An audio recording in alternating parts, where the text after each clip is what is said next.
धन्यवाद सामंत सर. यानंतर सिंहस्थ कुंभमेळा मंत्री माननीय गिरीशजी महाजन कायमच एक एनर्जेटिक आपल्या मागे, आणि मी मगाशीच सांगितलं की उन्नत नाशिक अभियान एक वेगळं अभियान ज्यांनी सुरू केलं त्यांच्यासाठी एकदा जोरदार टाळ्या झाल्या पाहिजे.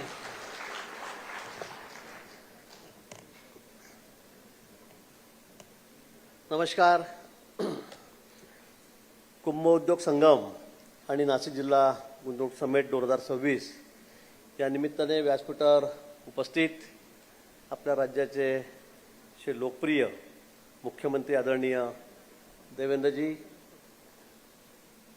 या ठिकाणी उपस्थित आमचे मित्र, आमचे सेनेचे उद्योगमंत्री उदयजी सामंत, दादाजी भुसे, नरवरीजी झिरवळ, संजयजी सावकारे, आयुक्त प्रवीणजी गेडाम, दत्तात्रयजी कराळे, पोलीस महानिरीक्षक, पोलीस आयुक्त श्री संदीपजी कर्णिक, उद्योग विभागाचे आयुक्त दीपेंद्रसिंग कुशवाहा, कुंभमेळा आयुक्त शेखर सिंग, जिल्हाधिकारी आयुष प्रसाद, महापालिका आयुक्त मनीषा खत्री यांच्यासह उद्योग विभागाचे सर्व अधिकारी, खासदार, आमदार, सर्व लोकप्रतिनिधी,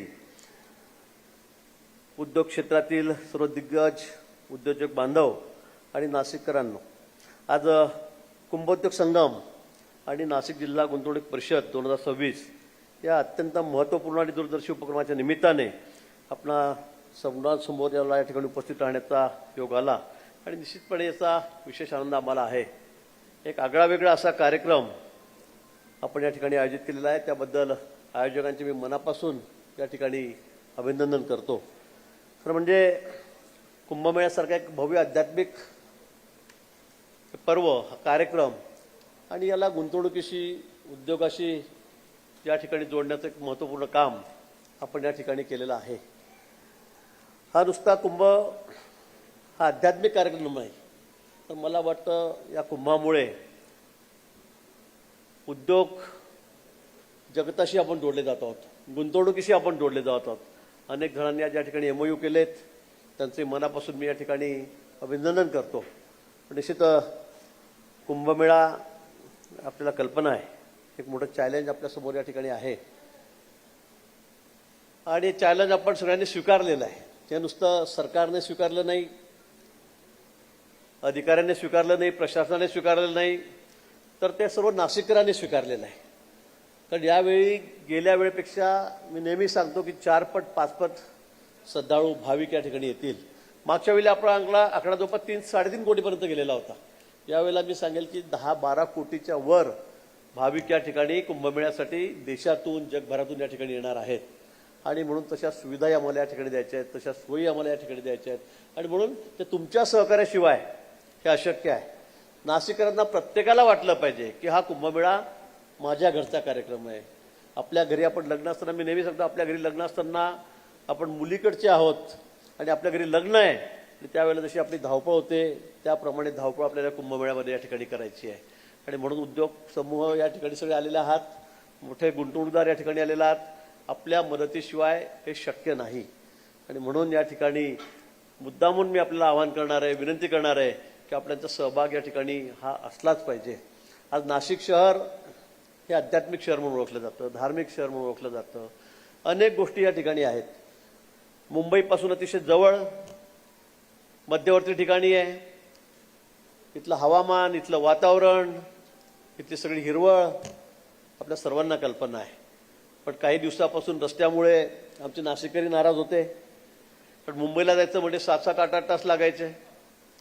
शहराचा विकास करायचा असेल, इंडस्ट्री वाढवायची असेल तर कनेक्टिव्हिटी असली पाहिजे. आणि म्हणून आताच आमच्याकडे 2 वर्षापासून 1.5 वर्षापासून विमानसेवा व्यवस्थित सुरू झालेली आहे. आता रस्त्यांची सुद्धा आपली कनेक्टिव्हिटी झालेली आहे. समृद्धी मार्गाशी आपण जोडले गेलेलो आहोत. मागच्याच महिन्यामध्ये आमची बैठक झाली. माननीय मुख्यमंत्री महोदयांनी सांगितलं, उदयजी, की आता आपल्याला समृद्धीशी जोडायचं असेल तर आपल्याला 60 किलोमीटर जावं लागतं. पण आता आपण शॉर्टकट शोधलेला आहे. इथून 15 किलोमीटरवर आपण मधला मार्ग त्या ठिकाणी काढलेला आहे आणि डायरेक्ट 15 किलोमीटर गेलं की आपण आता समृद्धी मार्गाशी जोडले जाणार आहोत. मोठा उपयोग, मोठा फायदा उद्योजकांना, व्यापाऱ्यांना या ठिकाणी तो होणार आहे. एअर कनेक्टिव्हिटी आपल्याला कल्पना. आता कुंभमेळ्याच्या निमित्ताने आपण पुन्हा त्या ठिकाणी 1000 कोटी रुपये टाकलेले आहेत. त्याचं भूमिपूजन झालं. आपण धावपट्टी वाढवतोय, तिथे सगळ्या व्यवस्था निर्माण करतोय, तिथे त्या ठिकाणी पार्किंगची व्यवस्था अधिक त्या ठिकाणी करतोय आणि त्या कुंभमेळ्याच्या निमित्ताने आता ही सेवा सुद्धा अतिशय मोठी, विस्तृत, देशभर, इंटरनॅशनल, कार्गो ही सेवा आपण या ठिकाणी जगभर त्या ठिकाणी देणार आहोत. आणि म्हणून एका मोठ्या पर्वाची सुरुवात त्या विमानतळाच्या माध्यमातून आपल्या जगतामध्ये या ठिकाणी नाशिक शहरामध्ये उद्योग जगतामध्ये या ठिकाणी होणार आहे. रेल्वेच्या बाबतीमध्ये सुद्धा आपण बघा, रेल्वेचे आपल्याकडे 2च प्लॅटफॉर्म आहेत. आता आपण ते वाढवतो आहोत. आता त्याच्या कामाला सुरुवात झालेली आहे, अतिशय वेगाने ते काम सुरू आहे. कारण आपल्याला माहिती आहे कुंभमेळ्यामध्ये येणारे भाविक सर्व जगभरातून येणार. रेल्वेने जास्तीत जास्त वाहतूक त्या ठिकाणी होणार, ट्रान्सपोर्टेशन रेल्वेने जास्त होणार आहे आणि म्हणून आपण रेल्वे स्टेशन सुद्धा वाढवण्याच्या दृष्टीने त्या कामाला वेगाने सुरुवात केलेली आहे. प्लॅटफॉर्मची कामं नवीन सुरू झालेले आहेत. त्या ठिकाणी निवाऱ्याची व्यवस्था आपण त्या ठिकाणी करतो आहोत. अशा दृष्टीने मग एअर कनेक्टिव्हिटी असेल, रेल्वेची असेल, रस्त्यांची असेल, सगळ्या बाजूने आता आपण या नाशिक शहराचा विकास करतो आहोत.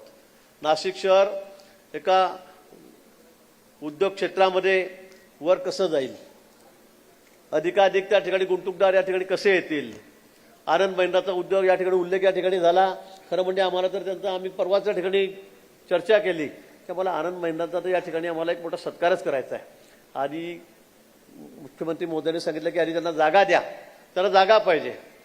या जागा जर त्याला आपण मिळाली तर या ठिकाणी हजारो लोकांच्या हाताला काम मिळणार आहे. एक मोठा, खूप मोठा उद्योग समूह या ठिकाणी पुण्याच्या ठिकाणी उभा राहणार आहे आणि त्यातून मग आपल्याला, मला असं वाटतं, नाशिकचा मोठ्या प्रमाणावर त्या ठिकाणी विकास होणार आहे. आज उद्योगाला म्हणजे रोजगार निर्मिती होते. सर्वात महत्त्वाचं काय असेल तर रोजगाराची निर्मिती होते, हाताला काम मिळतं आणि त्यातून मग शहराचा विकास होतो. आणि म्हणून मला असं वाटतं या ठिकाणी नाशिक शहरात आपण बघतात, नाशिक जिल्ह्यामध्ये आपण बघतात, जागेचे भाव कुठे चाललेले आहेत. आपण सगळे जाणकार आहेत, आपल्याला कल्पना आहे. या 2 वर्षामध्ये जागेचे भाव 4पट-5पट झालेत. जी जागा 10 लाखाला मिळायची एकरी आता ती जवळपास 40 लाखाला झालीत, 50 लाखाला झालीत. याचं कारण की नाशिककडे सगळ्यांचा ओढा आहे. मला वाटतं मुंबई पुण्यानंतर सगळ्यात जास्त ओढ कोणाची असेल, किंबहुना पुण्यापेक्षाही जास्त आता लोकांची मागणी कुठे आहे, राहण्यासाठी असेल किंवा उद्योगासाठी असेल तर ती नाशिककडे आहे.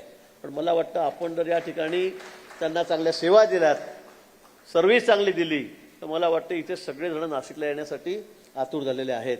निश्चित उद्योगाच्या क्षेत्रामध्ये आपल्याला बघितलं असेल, माननीय मुख्यमंत्री आहेत, आमचे दोन्ही उपमुख्यमंत्री आहेत, उदयजी सामंत या ठिकाणी बसलेले आहेत. सगळ्यांना आता रेड कार्पेट आहे, कुठे विलंब लागणार नाही, चांगली सेवा, झटपट सेवा आपल्याला कशी मिळेल त्यासाठी सरकार या ठिकाणी प्रयत्नशील आहे. आणि त्यातून या नाशिक जिल्ह्यामध्ये जास्तीत जास्त उद्योग कसा वाढेल त्यासाठी आमचा प्रयत्न आहे. मी पुन्हा आपल्याला विनंती करणार आहे, कारण वेळ कमी आहे, साहेबांना पुन्हा जायचं आहे, दुसरा एक मोठा कार्यक्रम आहे. माजी राष्ट्रपती या ठिकाणी थांबलेले आहेत, त्यांना घेऊन आम्हाला पुढच्या कार्यक्रमाला जायचं आहे. आणि मुख्यमंत्र्यांनी मला सांगितलंय, सांगू का, जास्त वेळ घेतला तर,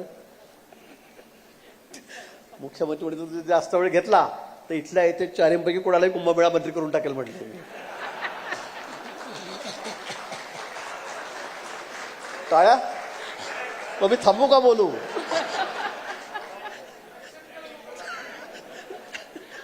ऍक्सेप्ट काय केलं, मी जास्त वेळ बोलू का थांबू? काही हरकत नाही. पण निश्चित आजचा हा कार्यक्रम एक आगळा वेगळा कार्यक्रम आहे. उन्नत नाशिक अभियानाचा या ठिकाणी उल्लेख झाला.